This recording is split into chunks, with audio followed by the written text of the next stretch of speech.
성도 여러분, 또 수요 예배에 우리가 또 하나님 앞에 나가려고 합니다. 여러 가지 코로나 환경으로 힘들지만 그러나 오늘도 영상 앞에서 하나님을 예배하는 마음으로 영과 진리로 또 찬양하며 예배 자리로 나아가겠습니다. 다 같이 기도하시면서 예배 자리 나갑니다. 거룩하신 하나님 아버지, 코로나 바이러스 감염 사태로 교회에 나오고 싶어도 나올 수 없는 어렵고 힘든 시기를 보내고 있지만 이렇게 영상을 통해서라도 하나님께 예배를 드리게 하심을 감사드립니다. 오늘 이 예배를 통해 하나님의 임재 앞에 서게 하시고 하나님의 말씀으로 인도함을 받는 은혜의 시간 되게 하여 주옵소서. 이 시대 힘들어하는 모든 자들을 하나님의 긍휼의 은혜로 붙들어 주시고 인도하여 주옵소서. 예수님의 이름으로 기도드리옵나이다. 아멘. 찬송가 440장 다 같이 찬송하겠습니다.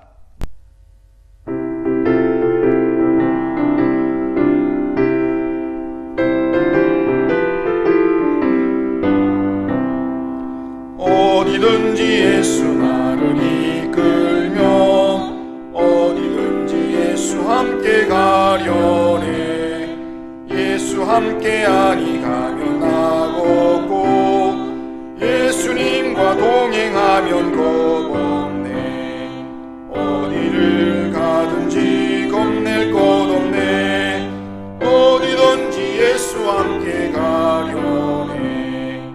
세상 친구 모두 나를 떠나도 주와 동행하면 외로움 없겠네.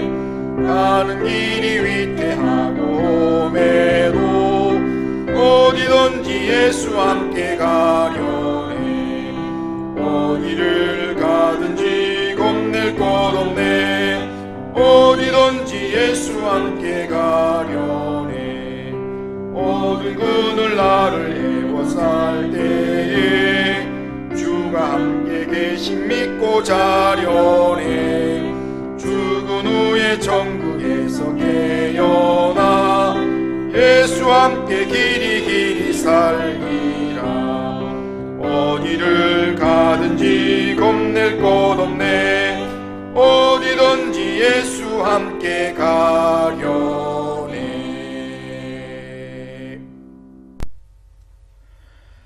하나님 말씀은 고린도후서 5장 20절에서 21절 말씀입니다.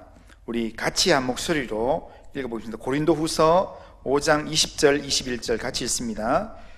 그러므로 우리가 그리스도를 대신하여 사신이 되어 하나님이 우리를 통하여 너희를 권면하시는 것 같이 그리스도를 대신하여 간청하노니 너희는 하나님과 화목하라. 하나님이 죄를 알지도 못하신 이를 우리를 대신하여 죄로 삼으신 것은 우리로 하여금 그 안에서 하나님의 의가 되게 하려 하심이라. 아멘. 아멘.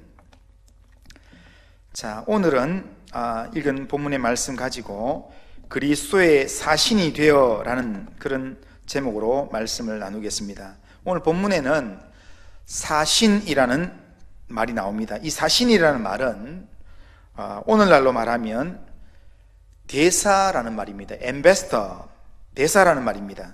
오늘 본문에서 바울은 자기 자신을 그리스도를 대신한 사신이라고 말씀합니다.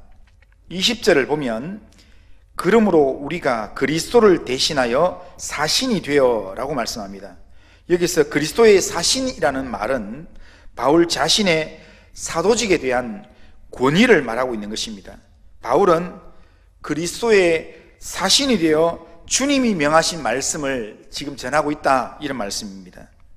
사신은 나라의 왕명을 받아서 다른 나라로 파견되는 사람을 의미합니다. 그 사람은 한 나라의 왕을 대신해서 나라의 중요한 일을 처리할 권한을 부여받은 그런 사람입니다. 그래서 다른 나라에서 사신을 맞이할 때는 마치 왕을 맞이할 때처럼 극진한 예우를 다합니다. 로마 시대에 황제의 사신이 황제의 명을 받아서 어느 도시를 방문하게 되면 그 도시의 책임자는 수많은 신하들을 이끌고 성문앞까지 나와서 그를 황제처럼 맞이했다고 합니다. 거기서 나온 단어가 영접이라는 단어가 생겨났다고 합니다. 사신은 황제의 권위를 대신하는 사람이기 때문에 황제를 환영하는 것처럼 그렇게 환영하고 접대한다는 것입니다. 그러기에 오늘 본문에서 바울이 자신을 그리스도를 대신한 사신이라 표현한 것은, 자기를 영접하는 것은 곧 자신을 보내신 그리스도를 영접한다는 그런 의미를 포함하고 있습니다. 또한 그가 그리스도의 사신으로서 교회에 권면하는 것은 그리스도를 대신하여서 하는 권면이기 때문에 자신의 말을 그리스도의 말로 하나님의 말씀같이 들어야 된다라고 하는 그런 의미를 거기에 포함하고 있습니다. 바울은 이렇게 복음을 전하는 사도로서 대단한 자부심이 있었고 언제 어디서나 당당했습니다. 두려울 것이 없는 그런 사람이었습니다. 그런데 바울이 감당한 사신의 역할은 로마 황제의 사신과는 달랐습니다. 로마 황제의 사신은 황제의 권위를 가진 영광스러운 그런 직분이었고 자리였지만, 하나님의 사신은 하나님의 구원 사역을 위해서 선택받은 고난을 감수해야 되는 직분이었고 고난을 감수해야 되는 자리였습니다. 하나님의 구원 사역을 위한 고난은 우리 주님이신 예수님도 감수하셨습니다. 예수님께서 하나님의 아들로서 하나님이 보내신 사신으로서 이 땅에 오셨을 때 모든 영광을 가지고 이 땅에 오셨지만, 그러나 그 영광을 취하지 않고 천한 인간의 모습으로 오셨습니다. 집도 아닌 마국간의 말구유에서 태어나셨고, 가난 아이 시절에는 헤롯 왕의 칼날을 피해서 저 멀리 애굽으로 피난길을 나서야 했고, 그리고 소년 시절에는 부친이었던 요셉이 죽음으로 말미암아 소년 가장으로서 어머니 마리아와 7 동생을 책임지느라 요셉의 직업을 이어받아서 목수의 일을 해야만 했던 그런 분이었습니다. 그리고 30세 공생애를 시작하셔서도 고난 당하시다가 십자가에 못 박혀 처형을 받으셨습니다. 하나님께서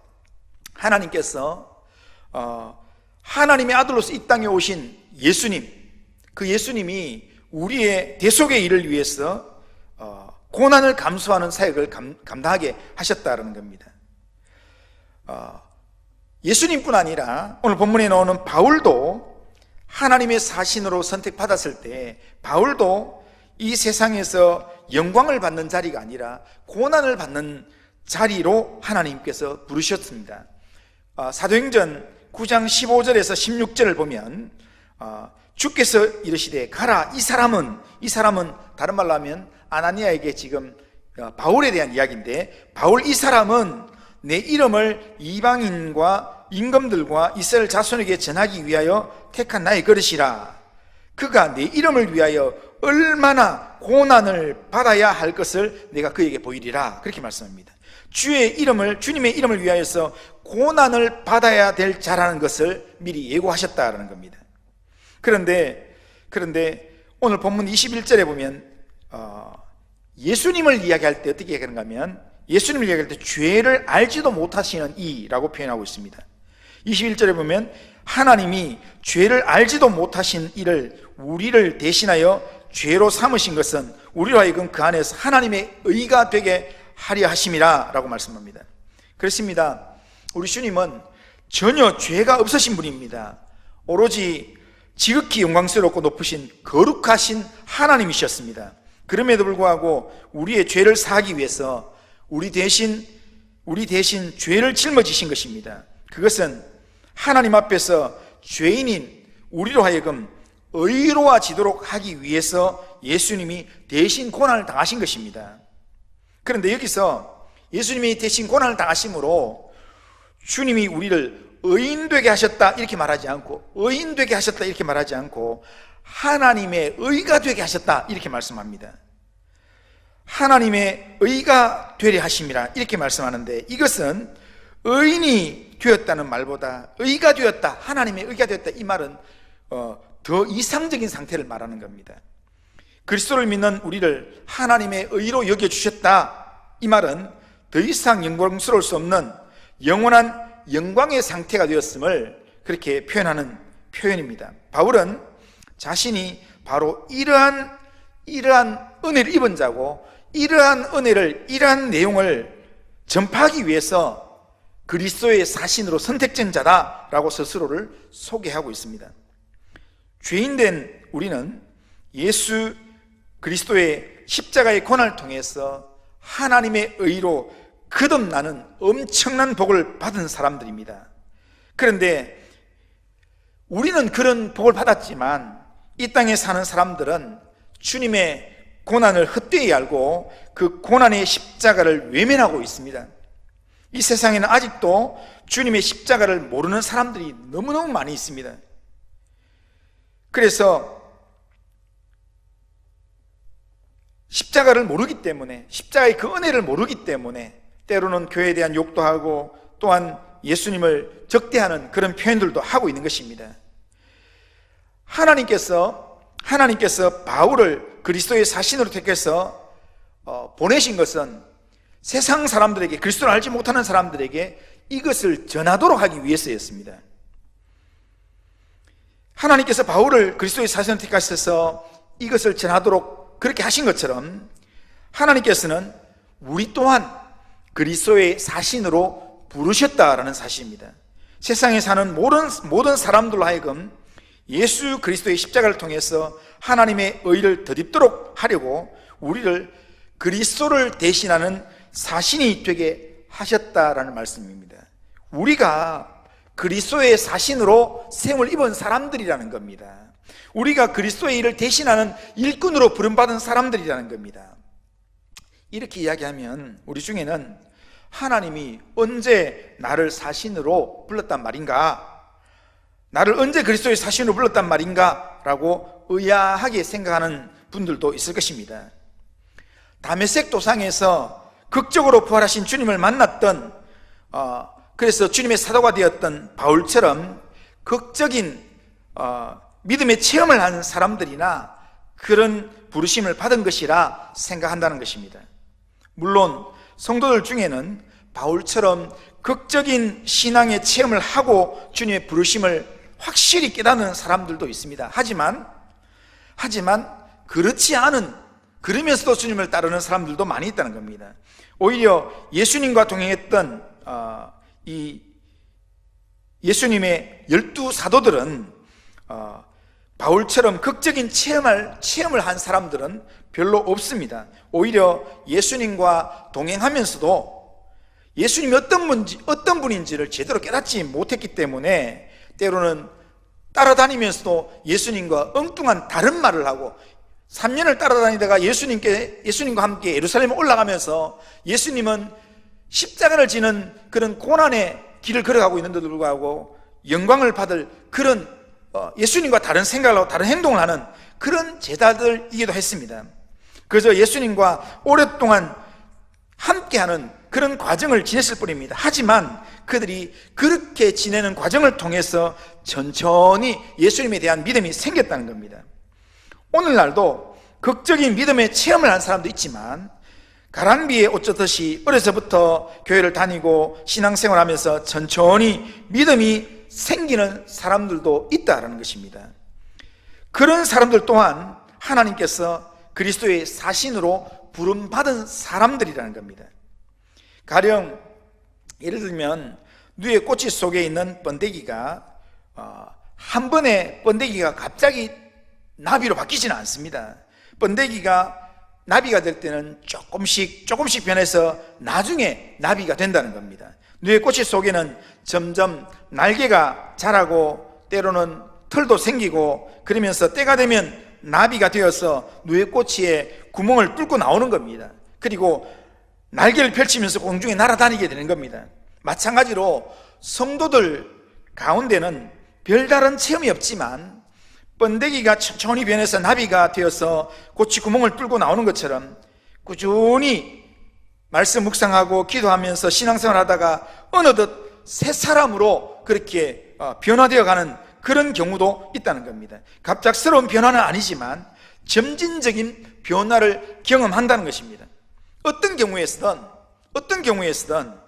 예수 그리스도를 믿는 믿음을 소유한 모든 성도들은 이 세상의 모든 사람이 하나님께 구원을 받도록 복음을 전해야 되는 소명을 받은 그리스도의 대사들이라는 겁니다.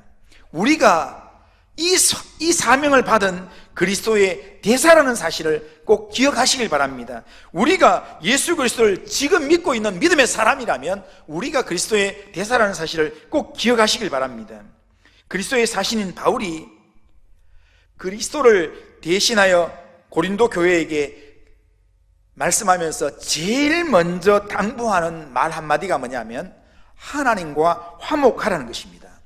20절을 보면 이렇게 말씀합니다. 그러므로 우리가 그리스도를 대신하여 사신이 되어 하나님이 우리를 통하여 너희를 권면하신 것 같이 그리스도를 대신하여 간청하노니 너희는 하나님과 화목하라, 그렇게 말씀합니다.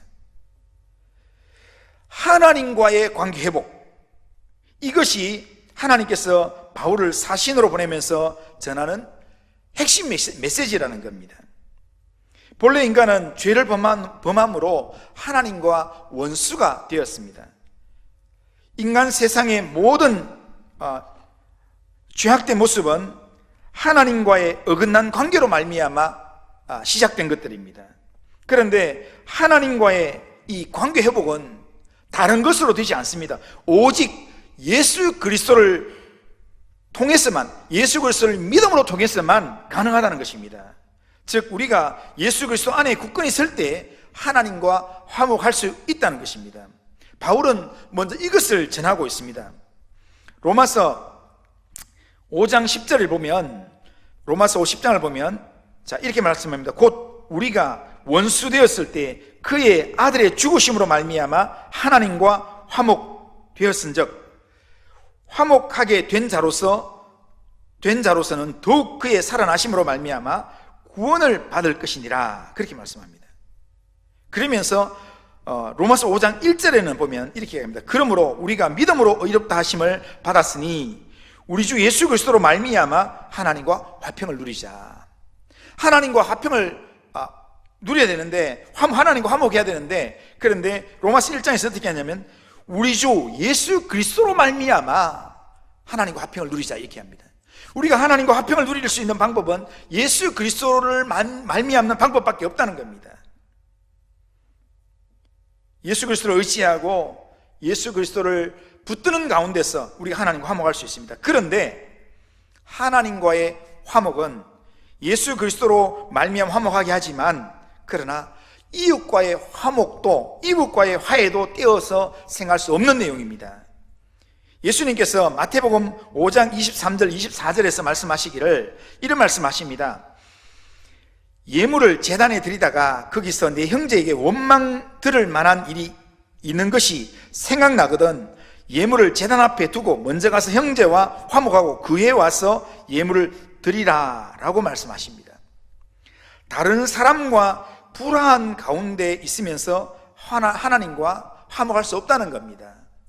예수 그리스도를 의지해서 하나님과 화목하게 하려고 하는 사람들은 예수 그리스도의 그 마음으로 삶을 살아가야 된다는 겁니다. 하나님과 화목한 사람은 다른 사람과의 화목도 이루어야 된다는 겁니다. 예수님처럼 그렇게 삶을 살아야 된다는 겁니다. 화해의 사도로서 화목하게 하는 일에 힘쓰는 사람이 되어야 된다라는 말입니다.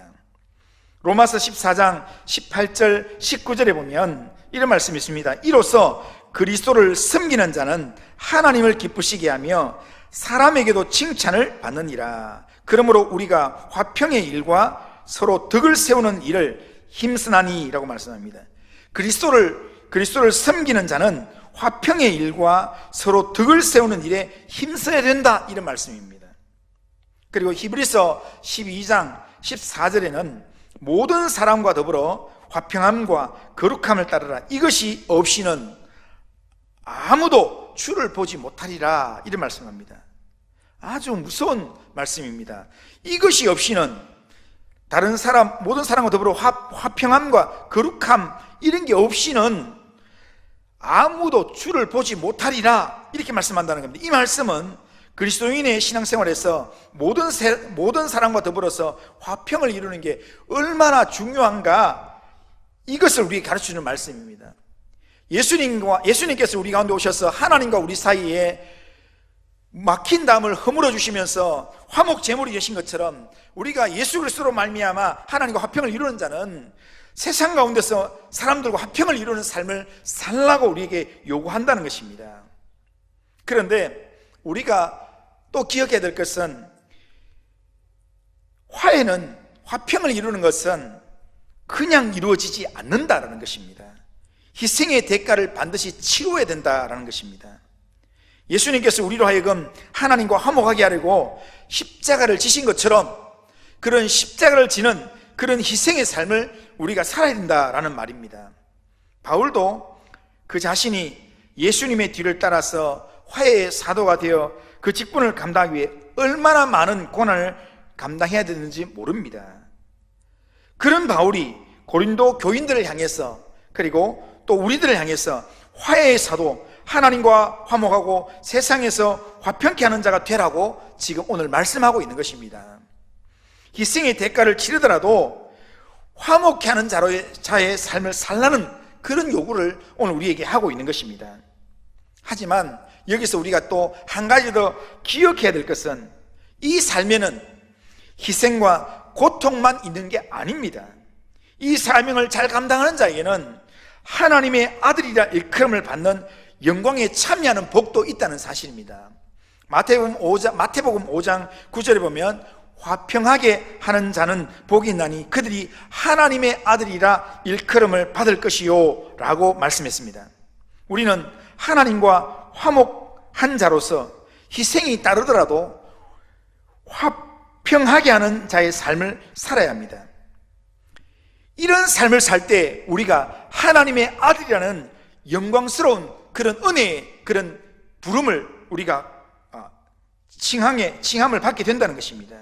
그리스도인은 하나님과 화목하고 세상에서 화평하게 하는 자로서 감당해야 될 중요한 사명이 있습니다. 이 삶을 우리가 살아야 합니다. 그런데 그리스도인이 하나님과 화평하고 세상에 화평하게 하는 자로서 감당해야 될 가장 중요한 미션이 뭐냐면 복음을 전하는 것입니다. 하나님과 화평하게 하고 하나님과 화목하고 세상에서 우리가 화평하고 하나님과 서로 화평하게 만드는 가장 중요한 미션이 복음밖에 없습니다. 예수 그리스도의 복음밖에 없습니다. 하나님께서 그의 독생자 예수까지 아끼지 아니하시고 십자가에 내어주셨는데, 모든 사람이 그것을 인정하고 주님 앞에 나오도록 그렇게 해야 합니다. 그래서 하나님의 베푸신 은혜에 참여하도록 하는 것, 그게 하나님과 화평을 이루는 방식입니다. 우리 주변으로부터 시작해서 우리는 복음을 전해야 합니다. 우리가 찌짐을 나눠주고 짜장면을 나눠주고 반찬을 나눠주고 하는 그 모든 내용들은 복음을 전하기 위한 하나의 수단에 불과합니다. 우리는 예수 믿는 사람으로서 그리스도의 사신이 되어서 우리가 감당해야 될 것은 어떻게 하면 복음을 더 효과적으로 전할 수 있을까? 어떻게 하면 효과적으로 하나님의 잃어버린 영혼을 찾을 수 있을까?